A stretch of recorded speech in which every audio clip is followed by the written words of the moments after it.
Big pass Tamil season 9 முன்னாடி சீசன்ஸை விட நிறைய சர்ச்சைகளையும் மக்கள் மத்தியில் வெறுப்பையும் உண்டு பண்ணியிருக்குன்னு தான் சொல்லணும். இந்த சீசன் 9ல எல்லாரும் சண்டை போடுறதுலையும் லவ் கண்டென்ட் கொடுக்கறதுலையும் தான் ஃபோக்கஸாக இருக்காங்களே தவிர கேம் பிளே அதுக்கப்புறம் ஸ்ட்ராட்டஜின்னு எதுவுமே இல்லை. புதுசாக உள்ள போன கண்டஸ்டன்ஸ் கண்டென்ட் கொடுப்பாங்கன்னு பார்த்தா அவங்களுமே சண்டை தான் போடுறாங்க அப்படின்னு மக்கள் விமர்சனம் பண்றதையும் பார்க்க முடியுது. அந்த வகையில் ரீசெண்ட் எபிசோட்ஸ்ல எஃப்ஜே மற்றும் கனி பழகி வர விதம் சோஷியல் மீடியால பேசு பொருளா மாறி இருக்கு. பலரும் எஃப்ஜேக்கு கனியோட மகன் வயசு இருக்கும், எஃப்ஜேவும் கனியும் ரொம்ப தொட்டு பேசுற விதமா இருக்கு. இந்த சீசன் 9ல ஒரு பக்கம் பார்வதி கம்ருதீன் இப்படி க்ளோஸா இருந்து ஒரு மாதிரி பண்றாங்க, இன்னொரு பக்கம் கனி மற்றும் எஃப்ஜே இப்படி பண்ணிட்டு இருக்காங்க.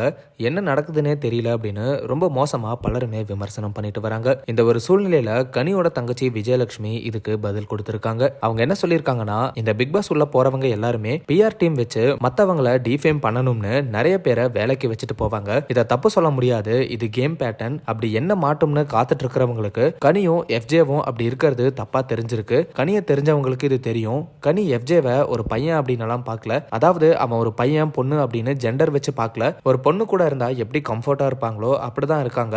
எனக்கு எங்க அக்கா மேல சின்ன கோபம் என்ன அப்படின்னா, இங்க எல்லாருமே கழுகு பார்வையில பாக்குறாங்க. அவ்வளோ பெரிய ஸ்டேஜ்ல போயிட்டு கொஞ்சம் கவனமா இருந்திருக்கணும். அதே சமயம் அவளால நடிக்க முடியாது, அவ என்னவோ அதுவாதான் அவளால இருக்க முடியும். எனக்கு எதை பத்தியும் கவலை இல்லை, யார் என்ன நினைச்சா எனக்கு என்னன்னு இருக்கிற ஒருத்தி தான் கனி. ஷோ பாக்குறவங்க மனசுல இருக்கிற தப்பு அவகிட்ட இருக்கிற மாதிரி எனக்கு தெரியல. அவளுக்கு நான் கொடுத்த மெசேஜ் தனியா கேம் பிளே பண்ணு, யாருக்கும் அட்வைஸ் பண்ணாத அப்படின்னு சொன்னேன். ஆனா அதை தான் அவ பண்ணிட்டு இருக்கா. பிக் பாஸ் உள்ள போனா நம்மளையே மாத்திரும், எல்லாத்தையும் நம்புவோம், அது அப்படிதான். கனி பிக் பாஸ்க்கு போக முடிவெடுத்தப்போ எங்க வீட்டுல எல்லாருமே அகைன்ஸ்டா இருந்தாங்க. ஆனா நான் தான் கனி மாதிரி ஒருத்தி பிக் பாஸ் போகணும்னு புஷ் பண்ணினேன். அவளுக்கு யாராவது கம்ஃபர்ட்டா இல்லைன்னு தெரிஞ்சா உடனே போய் அவங்க கிட்ட பேசி சரி பண்ண பாப்பா அப்படின்னு விஜயலட்சுமி அவங்க அக்கா கனிக்கு ஆதரவா பேசியிருக்காங்க. விஜயலட்சுமி சொல்ற மாதிரியே மக்கள் சிலரும் கனி மற்றும் எஃப்ஜே பழகி வரதுல தப்பு பார்க்கல, ஆனா மெஜாரிட்டியா இவங்க பழக்கம் தவறாதான் பார்க்கப்படுது அப்படிங்கிறது தான் பலரோட கருத்தா இருக்கு. இந்த பிக் பாஸ் தமிழ் சீசன் 9ல போக போக எல்லாருமே கேம்ல ஃபோக்கஸ் பண்ணி டைட்டிலுக்காக ப்ளே பண்ணுவாங்கன்னு நினைக்கிறோம். ஸோ வெயிட் பண்ணி பார்க்கலாம்.